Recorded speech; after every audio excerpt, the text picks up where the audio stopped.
Hello dear students, you are most welcome in your channel CSE master. आज atomic structure का second lecture है। Basic concepts of chemistry हमने complete कर दिया है और एटॉमिक स्ट्रक्चर को हम अब पढ़ रहे हैं। लेक्चर 1 कंप्लीट हो चुका है, ये लेक्चर 2 है और लेक्चर 2 में हम लोग समझेंगे कि एटॉमिक नंबर और एटॉमिक मास क्या होता है। ठीक है, तो देखिए एटॉमिक नंबर को सबसे पहले हम देखते हैं। एटॉमिक नंबर नाम से आपको पता चल रहा है कि कुछ एटम की नंबर की बात हो रही है। ठीक है, तो हमारे पीरियोडिक टेबल में बहुत सारे एलिमेंट्स हैं और सभी एलिमेंट का एक नंबर स्पेसिफाई किया गया है जिससे कि उस एलिमेंट की पहचान हो सके। मतलब एक आइडेंटिटी प्रोवाइड की गई है एलिमेंट को और उसी आइडेंटिटी को हम लोग एटॉमिक नंबर कहते हैं। अगर एटॉमिक नंबर की बात की जाए तो एटॉमिक नंबर को हम डिफाइन कर सकते हैं किसी एटम में प्रेजेंट नंबर ऑफ प्रोटॉन के बेसिस पे। ठीक है, एटॉमिक नंबर, तो एटॉमिक नंबर जनरली हम कह सकते हैं the number of proton atomic number. ठीक है, किसी भी एटम में जितने नंबर ऑफ प्रोटॉन होंगे उसको हम लोग एटॉमिक नंबर कहेंगे। सपोज करो किसी एटम में 1 प्रोटॉन है तो उस एटम का एटॉमिक नंबर 1 हो जाता है। किसी एटम में 2 प्रोटॉन है तो उसका एटॉमिक नंबर 2 हो जाता है।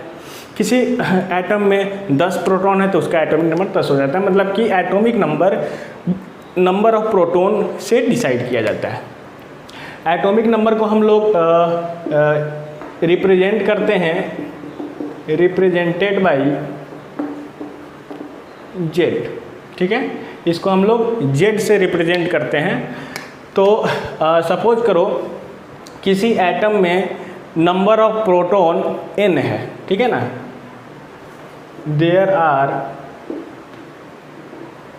n number of proton in an atom.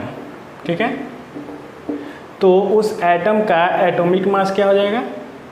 Atomic mass of the atom will be n। Okay, तो एटॉमिक नंबर को सिंपली हम कह सकते हैं atomic number is equal to number of proton. ठीक है, तो अगर एटॉमिक नंबर को नंबर ऑफ प्रोटॉन कह सकते हैं हम, तो अगर किसी एलिमेंट में नंबर ऑफ प्रोटॉन निकालना हो तो आप क्या करोगे? उस एटम का एटॉमिक नंबर देखोगे, कितना एटॉमिक नंबर है। जितना एटॉमिक नंबर होगा उतना नंबर ऑफ प्रोटॉन किसी एटम में होगा। तो हम लोग किसी भी एटम में नंबर ऑफ प्रोटॉन निकालने के लिए इस फॉर्मूला को यूज कर सकते हैं। जैसा कि हमने पहले बताया है कि आपको पीरियोडिक टेबल में एलिमेंट्स का एटॉमिक नंबर और एटॉमिक मास याद रखना है। उसी में आपको एटॉमिक नंबर याद रहेगा और उस एटॉमिक नंबर के बेसिस पर आप number of proton find out कर सकते हो। तो इसको कहते हैं हम लोग एटॉमिक नंबर। अभी तक हमने समझा। अब हम लोग देखते हैं एटॉमिक मास क्या होता है। एटॉमिक मास, देखिए हमने डिस्कस किया था कि एटम के सेंटर पे न्यूक्लियस होता है। ठीक है, और इस न्यूक्लियस के अंदर में न्यूट्रॉन और प्रोटॉन होता है। ओके, यहाँ पर n क्या है? न्यूट्रॉन है और p क्या है? प्रोटॉन है। ओके, तो और पूरे एटम का जो मास है ये कॉन्सेंट्रेटेड होता है न्यूक्लियस पे। ठीक है, क्योंकि इलेक्ट्रॉन्स चारों तरफ रिवॉल्व होते रहते हैं और उन इलेक्ट्रॉन का जो मास होता है वो नेग्लेजिबल होता है। इसलिए इलेक्ट्रॉन के मास को हम काउंट नहीं करते हैं। किसी भी एटम के मास को फाइंड आउट करने के क्रम में हम लोग केवल न्यूक्लियस के मास को फाइंड आउट करते हैं और कह देते हैं कि एटम का मास इतना है जो भी है। तो न्यूक्लियस के अंदर केवल न्यूट्रॉन है और प्रोटॉन है। मतलब कि न्यूट्रॉन का मास और प्रोटॉन के मास को ऐड कर दिया जाए तो हमें एटम का मास पता चल जाएगा। तो एटॉमिक मास क्या है? मास ऑफ एन एटम। एक एटम का मास एटॉमिक मास कहलाता है। तो ये होगा कैसे? तो the sum of number of proton and number of neutron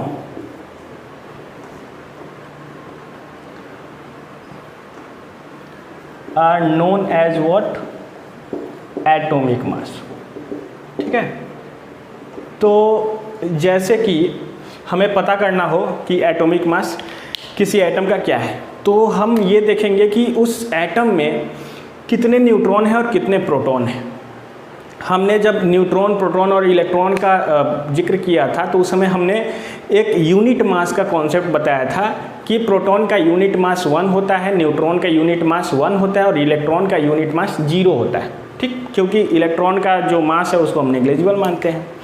तो सपोज करो let an atom has n p number of proton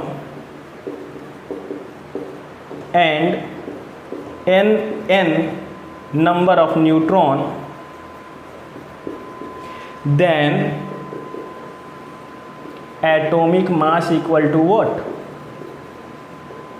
Number of proton plus number of neutron. तो एटॉमिक मास उस एटम के नंबर ऑफ प्रोटॉन और number of electron के neutron के बराबर होगा। ये हमने समझा। अब देखो यहाँ से जो एटॉमिक मास हमें फाइंड आउट होगा उसको हम कहेंगे एटॉमिक मास यूनिट। यहाँ एटॉमिक मास यूनिट क्यों कहा जा रहा है इसको थोड़ा सा हम समझेंगे। तो एटॉमिक मास में हम लोग जो भी मास फाइंड आउट करेंगे वो एटॉमिक मास यूनिट होगा। ठीक है, जैसे कि एटॉमिक मास हमने लिखा number of proton plus number of neutron.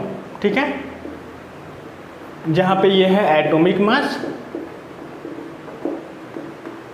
This is number of proton, this is number of neutron. Okay, तो अगर किसी भी एटम का एटॉमिक मास निकलेगा तो नंबर ऑफ प्रोटॉन सपोज करो 2 है तो 2 और नंबर ऑफ न्यूट्रॉन सपोज करो 1 है तो 1 इज इक्वल टू 3। तो ये जो एटॉमिक मास आएगा वो AMU में आएगा, मतलब एटॉमिक मास यूनिट में आएगा, क्योंकि हमने प्रोटॉन का मास यूनिट लिया, 2 प्रोटॉन था तो हमने 2 यूनिट मास लिया, 1 न्यूट्रॉन था तो 1 यूनिट मास लिया और दोनों को ऐड किया तो 3 एटॉमिक मास यूनिट मास आ रहा है। इसी में अगर हम किसी एलिमेंट की एटॉमिक मास की बात करें तो वहाँ मोल का कॉन्सेप्ट आता है। मोल का कॉन्सेप्ट बहुत बड़ा कॉन्सेप्ट है, इसको आपके सिलेबस में नहीं दिया गया है, लेकिन मैं कोशिश करूँगा कि थोड़ा बहुत आपको समझा पाऊँ। तो एटॉमिक मास किसी एलिमेंट के लिए अगर हम बात करेंगे, atomic mass of an element, ठीक है, तो वो होता है the sum of mass of 1 mole of an atom of the element.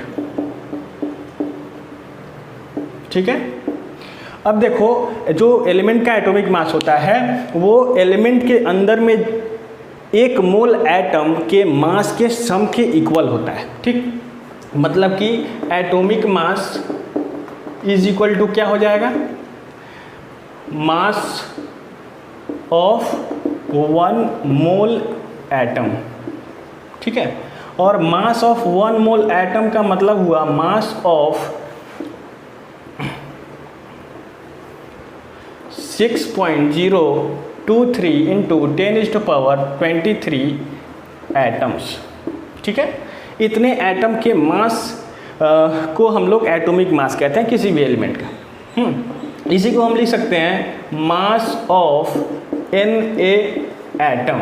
ठीक, क्योंकि इसको अवोगाद्रो नंबर कहा जाता है। क्या कहा जाता है, अवोगाद्रो नंबर कहा जाता है। इस और अवोगाद्रो नंबर को हम लोग Na से रिप्रेजेंट करते हैं। तो एटॉमिक मास क्या हो जाएगा, atomic mass equal to mass of Na atom.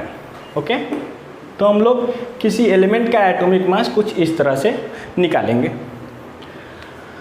अब देखो यहाँ से जो एटॉमिक मास आएगा वो ग्राम में आएगा। किस चीज़ में आएगा, ग्राम में आएगा।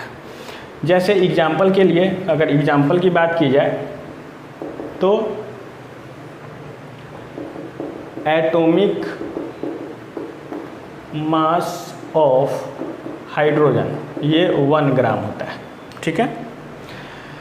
मतलब कि इसका मतलब ये है कि 6.023 इंटू 10⁻23 हाइड्रोजन एटम का मास कितना होता है? का मास होता है 1 ग्राम। इसका मतलब ये होगा। ठीक ऐसे ही अगर हम बात करें एटॉमिक मास ऑफ सोडियम, ये होता है 23 ग्राम। तो इसका मतलब हम क्या समझेंगे कि mass of 6.023 into 10⁻23 sodium atom कितना है? 23 ग्राम। मतलब कि इतने सोडियम एटम को आप ले लो और उसको वेइंग मशीन में डाल दो तो आपको जो मास आएगा वो कितना आएगा? 23 ग्राम आएगा।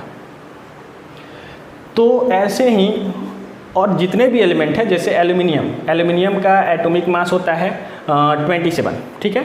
तो इसका मतलब क्या हुआ कि 6.023 इंटू 10⁻23 एल्युमिनियम एटम का मास कितना है? 27 ग्राम है, ठीक है। तो एटॉमिक मास का कॉन्सेप्ट कुछ इस तरह का है। तो आपको किसी भी एलिमेंट का एटॉमिक मास कहाँ से मिलेगा? तो आपको एटॉमिक मास पीरियोडिक टेबल से मिलेगा। एटॉमिक मास कहाँ से मिलेगा? ये पीरियोडिक टेबल से मिलेगा। आपको एटॉमिक नंबर 1 से 30 तक के एलिमेंट का एटॉमिक नंबर और एटॉमिक मास याद रखना चाहिए।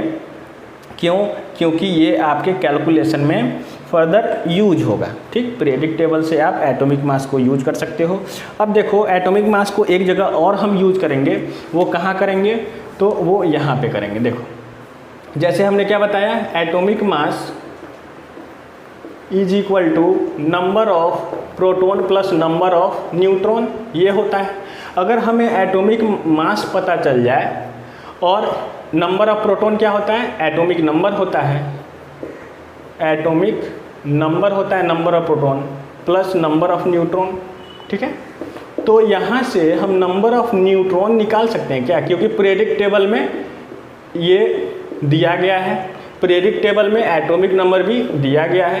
तो नंबर ऑफ न्यूट्रॉन हम निकाल सकते हैं। कैसे निकाल सकते हैं? तो एटॉमिक नंबर जब लेफ्ट हैंड साइड जाएगा तो ये सब्ट्रैक्ट हो जाएगा, मतलब atomic mass minus atomic number is equal to number of proton. तो नंबर ऑफ प्रोटॉन क्या है? नंबर ऑफ न्यूट्रॉन क्या हो जाएगा? तो atomic mass minus atomic number, ठीक है। Number of neutron is equal to atomic mass minus atomic number, okay. तो ये कुछ कॉन्सेप्ट है आपको आपका एटॉमिक नंबर और एटॉमिक मास का। आपको ये वीडियो कैसा लगा कमेंट में ज़रूर बताएं। अगर आपने अभी तक चैनल सब्सक्राइब नहीं किया है, चैनल को सब्सक्राइब करें। थैंक्स।